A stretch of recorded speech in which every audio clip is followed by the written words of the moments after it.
predsjedniče Izetbegović i ostali članovi porodice Izetbegović, Your Excellencies, dame i gospodo, zadovoljstvo mi da večeras prisustvujem ovakvom događaju, a kad imate dobrog voditelja, odnosno voditeljicu, ona vam uradi pola posla. Zadovoljstvo mi je što promoviramo, ja ću se skromno usuditi i ocijeniti najbolju knjigu među desetinama napisanih knjiga našeg generala Muslimovića. Promišljati i komentarisati vanjsku politiku koju je vodio Ali Izetbegović nije moguće da se nema uvid u tajnovitost, oporost i opojnost života u Bosni u kojoj i za koju je živio. Osebujnost njega samo kao mislioca i državnika,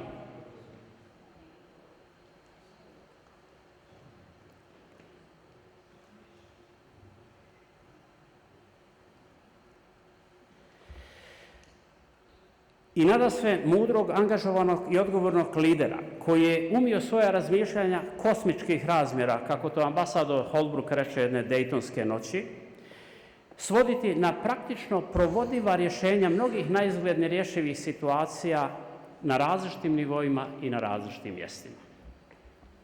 Iz načina na koji je komunicirao s važnim akterima svjetske politike moglo se prepoznati značenje premise da snagu države u modernom svijetu ne opredjeljuje veličina njene teritorije, populacije, ekonomije ili neka druga kvantitativna dimenzija, već vrijednosti za koje se zalaže i stepen njene integriranosti u ukupnu međunarodnu arhitekturu.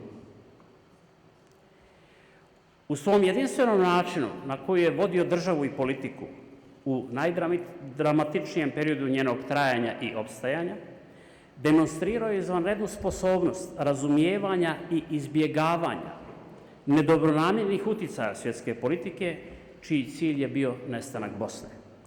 Ne samo da je uspio osigurati opstajanje svoje Bosne, već se sa trajanjem rata sve uvjerljivije moćnicima svjetske politike pokazivao koliko duboko i dobro poznaje i uvažava značaj i javne i tajne diplomatije, interesnih sfera i načina njihove interakcije sa ostalim mehanizmima međunarodnih odnosa.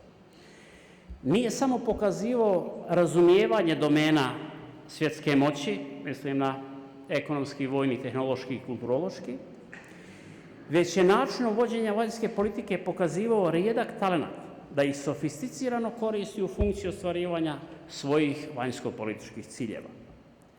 Davno je Ali Izetbegović pokazao suštinsko razumijevanje interesnih sfera, javne i tajne diplomatije, hegemonizma i samovolje velikih sila i uticaja globalnih domena moći s jedne i mnogih unutarnjih vrijednosti pojedinca i države s druge strane.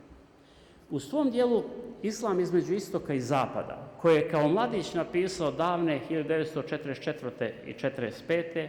a objavio nekih 30 godina kasnije, iznio je mnoge i danas za ovu sferu politike relevantne spoznaje i viđenja kako u pogledu vrijednosnih premisa, tako i u pogledu bipolarnosti islama. Vrijednost ove knjige je višestruka. Za vanjsku politiku je značajna jer potvrđuje suštinu metodologije progresivne historijske škole koja svjetske odnose ne vidi kao zauvijek date, već kao stalno promjenjive i dinamične. Svoje sagovornike na međunarodnom nivou nije samo uvjeravao da razumije sve noćne more vanjske politike, a naročito vanjske politike malih zemalja, već ih je za njih na neočekivan način uvjeravao koliko i kako dinamika unutrašnje politike i njeni rezultati mogu bitno uticati na vanjsku politiku države. Svojim političkim djelovanjem unutar ratom, politikama svijeta, susjeda i unutrašnjih aktera destruirane Bosne, uspio je revitalizirati državne strukture, organizovati odbranu i život države u takvim uslovima, a svim vrijednostima i načinom borbe postići moćnu pobjedu lokalno, regionalno i globalno. Ova moralna pobjeda se postupno pretvarala u političke trijumfe, unutrašnje i vanjske zaokružene briljantnim vojničkim pobjedama bosanske armije na frontu. Iako oni koji su tada na svjetskoj sceni odlučivali o sudbini Bosne, nisu dozvolili da potpunom vojničkom pobjedom Bosna definira uslove i način uspostave mira. Alija Izetbegović je tokom mirovnih pregovora ostvarivao uticaj na tok pregovora i konačan sadržaj dokumenata u daleko većoj mjeri od one koji su prije rata osmislili scenario nestanka Bosne i mislili da će ga relativno brzo i lako provesti. Ne može se o ovoj dimenziji njegovog načina rada uopšte, pa i vođenja vanjske politike govoriti, a da se ne naglasi njegova sugestivnost, odnosno sposobnost da svojim sveukupnim uticajem, projektovanjem svojih ličnih vrijednosti, stavova i komunikacijskih sposobnosti često promijeni negativne stavove svojih sagovornika uz umijeće da od oponenata pravi sagovornike i saveznike. Ovakav Izetbegovićev uticaj nije bio prisutan samo na zvaničnike iz svijeta s kojima je komunicirao. Njegov način ostvarivanja pozitivnog uticaja na svoje okruženje je bio bitniji ponekad unutar same Bosne, u smislu načina na koji je kreirao viziju, proizvodio nadu, jačao optimizam i time iz naizgled bezizlaznih situacija stvarao pobjednički mentalitet. Način na koji unutrašnju politiku pretvarao u vanjsku u okolnostima kada se na unutrašnjem planu teško mogao postići i minimum zajedničkog tla, ocijenjen je od strane velikog broja mislilaca i kompetentnih kritičara sa strane kao posebna kombinacija mudrosti, dobrih namjera, konstruktivnosti, odgovornosti i pragmatičnosti. Alija Izetbegović u mnogim teškim situacijama demonstrirao šta u suštini znači sposobnost slušanja sagovornika. Do nivoa da prodre znatno dublje od samog sadržaja govora koji sluša i pronikne u razloge i uzroke riječi koje se izgovaraju u namjere zbog kojih se sve to govori. Najznačajniji Izetbegovići savremenici, mislioci i diplomate širom svijeta su njegove vrijednosti prepoznavali bolje i od nas koji smo bili u njegovoj blizini, što potvrđuju viđenje i mišljenja samo nekih od njih. Francuski filozof i pisac Bernard Henri Lévy je kazao: on je propovijedao islam tolerancije, dobrohotnosti i umjerenosti. Građanski islam, a mi ga nismo slušali. On je 1992. godine preklinjao Evropu da intervenira, upozoravao François Mitterranda da u BiH postoje koncentracioni logori. François Mitterrand to nije slušao. Mi nismo slušali Izetbegovića, a onda je poginulo 200.000 ljudi u BiH i došao rat na Kosovu, što smo mogli izbjeći da smo ga slušali. On je bosanski de Gaulle. Njegov kredo je bio islam, ali također i demokratija i multietičnost. I Richard Holbrooke i Perry Ashdown su kazali da nije bilo Alije Izetbegovića, ne bi bilo ni Bosne. Holbrooke ga je doživljavao kao velikog revolucionara koji je bio spreman žrtvovati se za svoj politički cilj. Ashdown ga je vidio kao u istinskom smislu oca svog naroda. Zanimljivi komentar barda novinarstva s naših prostora Gorana Milića, koji je jednom prilikom svojim stavom iznenadio mnoge u vrlo kontaminiranoj beogradskoj emisiji, kad je na pitanje komu je najsimpatičniji lider sa jugoslovenskih prostora kazao da je to Alija Izetbegović i možda je još više iznenadio svojom argumentacijom. Knjiga koju večeras promoviramo ima sljedeće cjeline, a sadržaj tih cjelina prepuštam vašoj znatiželji i zadovoljstvu. Uvod, prvi dio koji se odnosi na razmatranja o svijetu i međunarodnim odnosima u autorskim dijelima Alije Izetbegovića do preuzimanja uloge državnika 1990. godine. Drugi dio, državnik Alija Izetbegović, lider vanjske politike Bosne i Hercegovine. Treći dio, vodeća uloga predsjednika Izetbegovića u planovima za mir u Bosni i Hercegovini. Zaključna razmatranja, skraćenice i lična imena iz biografije autora. Autor Fikret Muslimović je u tekstu svoje knjige u duhu odgovorne autorske prakse izvršio istraživanje historijskih okolnosti, značajnog broja knjiga i tekstova, izjava i intervjua samog Izetbegovića, ali i mnogih drugih relevantnih autora.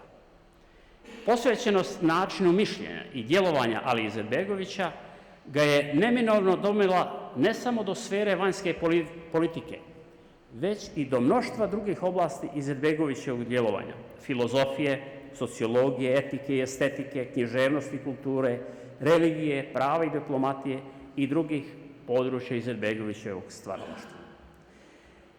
Tako je došlo i do teksta koji je ovih posljednjih dana aktuelan. Izetbegović primjećuje da panislamizam izvire iz samog srca muslimanskog naroda, te da mu nacionalizam nije imanentan.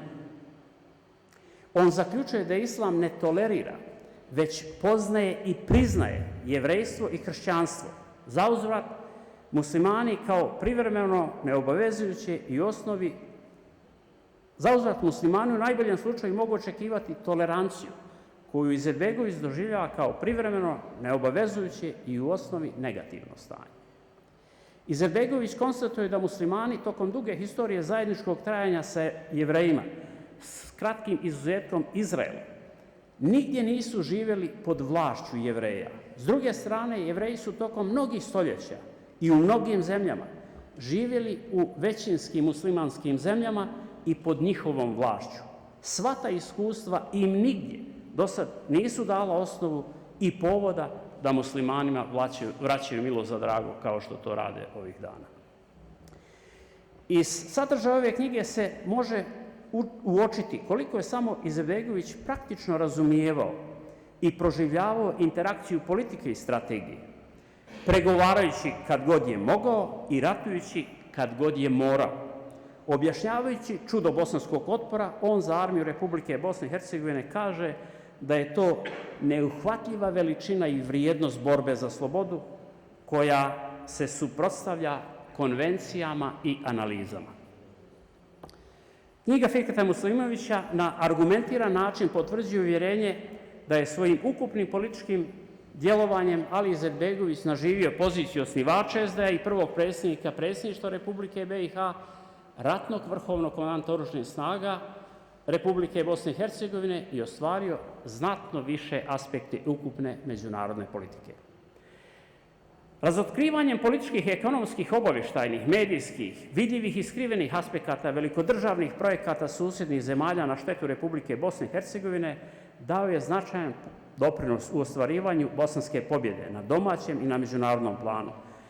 Među mnoštvom potvrđenih primjera valja istaći promjenu u odnosu dvije uticajne evropske države spram Bosne i Hercegovine. Stavovi Širaka i Blera prema Republici Bosne i Hercegovine su se bitno razlikovali od njihovih prethodnika Mitterranda i Majora. Izetbegović je tvrdio da se na minimumu bosanskog prostora dešava maksimum svjetske politike. Za njega Bosna je i dalje moralno pitanje, a pitanje moralnog reda su uvijek univerzalna i tiču se svakog čovjeka, odnosno svih aktera međunarodne politike. Izetbegović komentar Dejtonskog mira jednako i danas relevantan, kao i prije 3 decenije, kazavši to je gorak mir, možda nije pravedan mir, ali je pravedniji od nastavka rata. U situaciji kakva jeste, u svijetu kakav jeste, bolji mir se nije mogao postići. Dodajući, to je kolosalni kompromis u kojem se ništa ne može promijeniti, a da se sve ne promijeni. I da nijedna strana ne može tražiti za sebe neke pozitivne promjene, a da ne prihvati i one za sebe nepovoljne. Kao rezime, knjiga nudi sveobuhvatan sadržaj Izetbegovićevog plodotvornog državničkog i stvaralačkog puta za ove prostore, neuobičajen način napuštanja trona i njegov dostojanstven odlazak iz bure bosanske stvarnosti u historiju. Hvala vam na vašoj cijenjenoj pažnji.